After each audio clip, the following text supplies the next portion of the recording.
time, date, location, and formal action will be taken at that time. Notice also posted with the township clerk. As president, I declare this to be a legal meeting of the Board of Education. Roll call, Mr. Oberg. Mr. Kofoot? Present. Mr. McDevitt? I am here. Dr. Maloney? Present. Mr. Stargell? Here. Ms. Andrew Williams? Present. Mr. James Wilson? Mr. Rodriguez? Mr. Nguyen? Mr. O'Brien? I did receive notice from Mr. Rodriguez that he would not be able to attend tonight. I received notice from Mr. Nguyen that he would not be able to attend tonight. I also received notice from Mrs. James Wilson that it was very unlikely that she would be here tonight. But are you here? No, I'm here. You have a quorum. Thank you.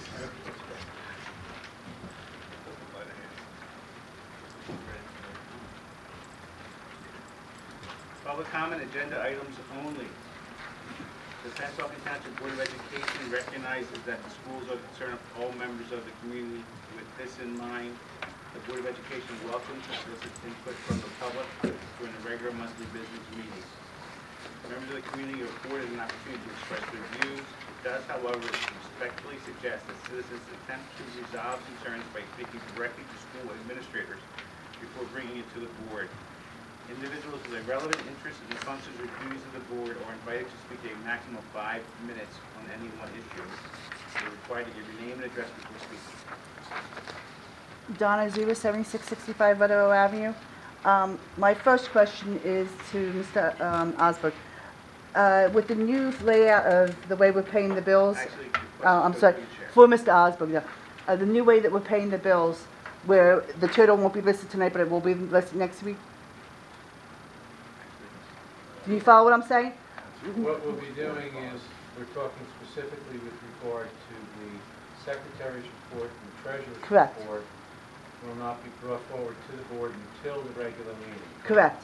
Will you have the list of bills with you? The list of bills right now are at the board members' seat. It's the Secretary's report and the Treasurer's report that they won't receive until the business meeting of the board. The bill list is there as we know it now, and then the final bill list, as usual, will be present to be signed at the regular meeting. Okay, thank you.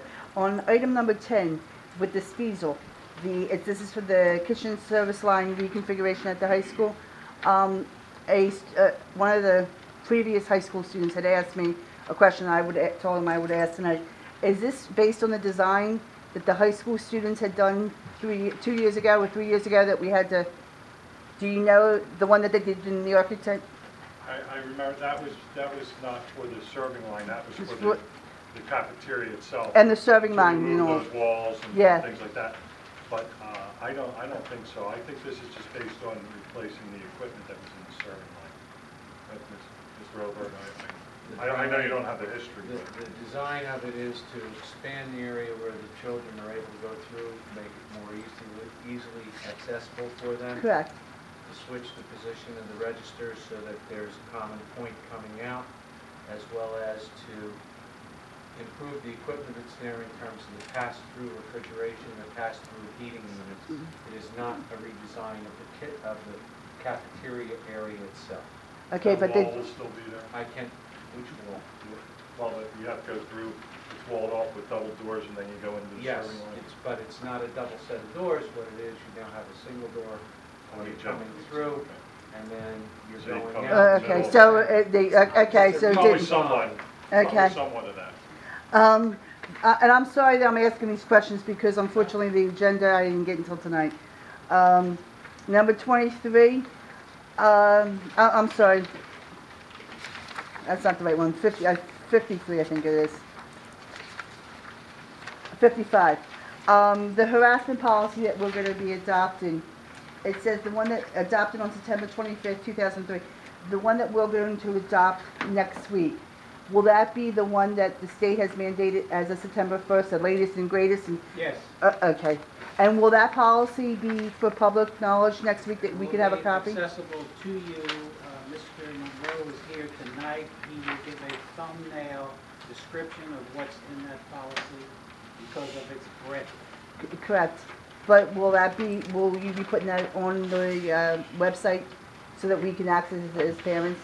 I'm not a website person, but I'm assuming it'll be available to you.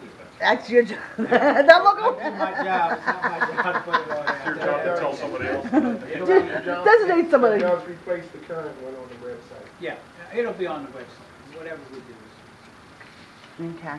I'm just kidding you. I'm not the one. No, I really want you to do it tonight. I'm only kidding, Dr. Johnson. Okay. Thank you. Okay. See anyone else? No. Oh, I'm sorry. Joanne. Joanne Young, 6582 Park Avenue. I have a question on number 61. Is there a reason why a teacher is needed to be in the library for extended hours than an aide or someone that doesn't make as high a salary? Certified. They're functioning as a librarian, Mr. Dennis. I'm looking at 61, I'm sorry. Extended hours at the high school Few of library. them, yeah, after school and senior. Let's see, 61 is the extend the hours, and then 62 are the individuals who would staff that. So they would be working under the direct supervision of students. That's just been our practice to have teachers do that. Okay. Well, my question was why? Why does it need to be a teacher and not a teacher's assistant where the salary wouldn't be as high? It's a good question. We You don't know, I'm have not- I'm teacher, not- we don't have teacher assistants. I'm assuming that the teacher is knowledgeable of what the youngsters have to glean from the library. So they're the ones that will know how to direct the youngsters and interpret the information if they don't have an understanding of it.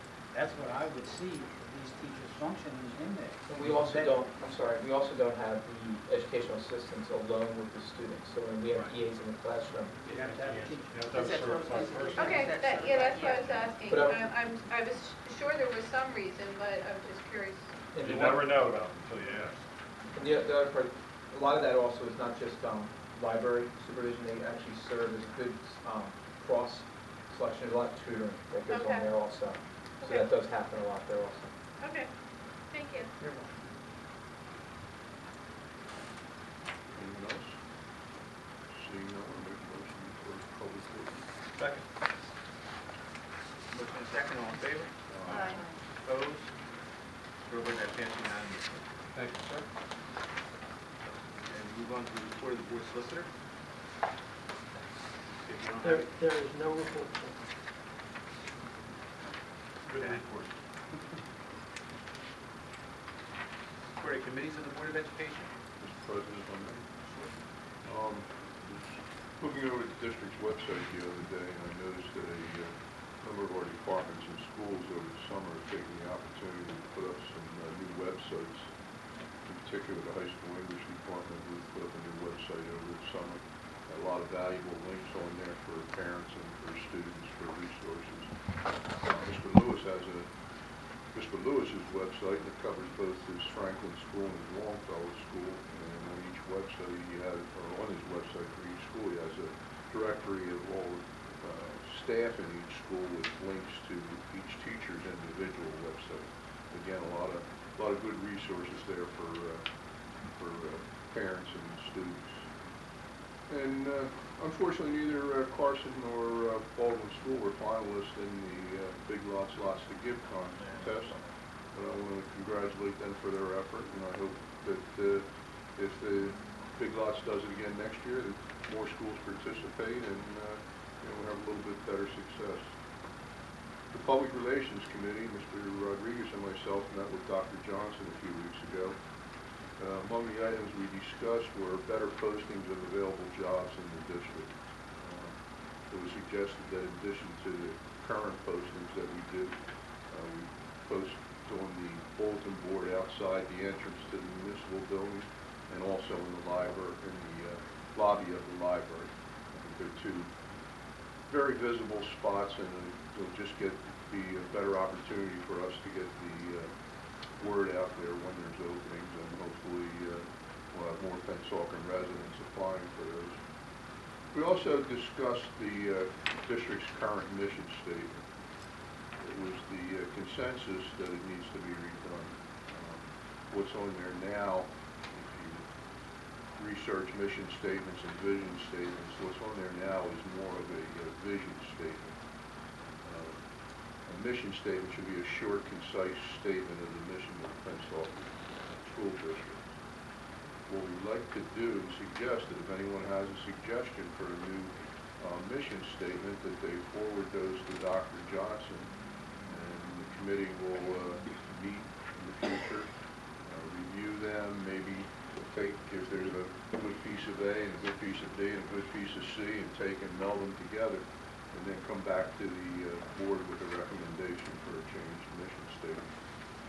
The mission statement, once it's, you know what we have on the front of our agenda, 4 paragraphs long. We've gotten away from reading it.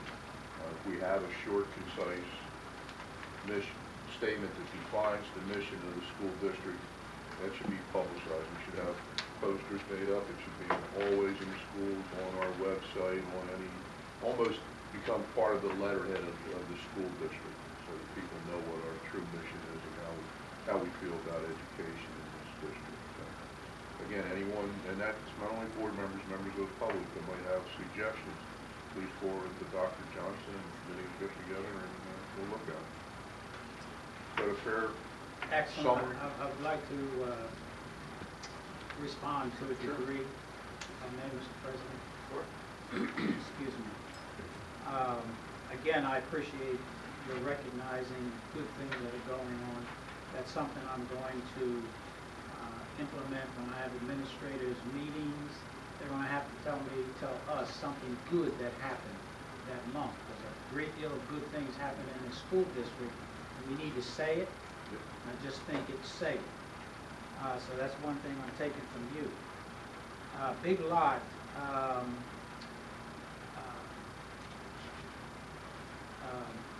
don't have the principals down yet for Carson School. What is it? Tamika. I couldn't.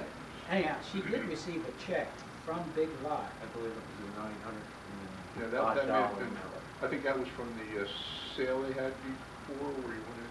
It was an internal donation Okay. from all of their employees Okay. for both schools. Okay. Okay, well, that's good. Yeah, absolutely.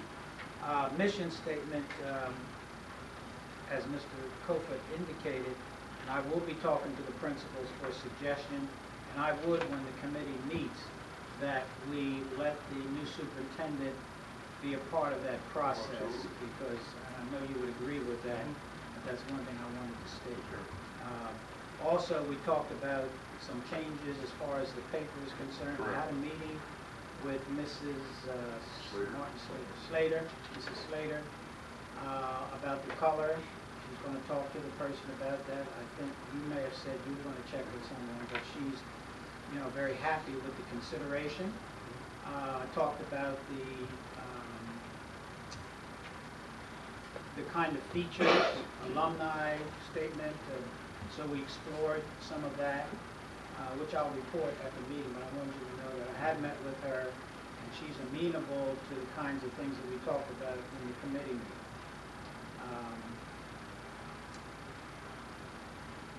Okay, I think that's it. There were things that we had talked about in the committee, so.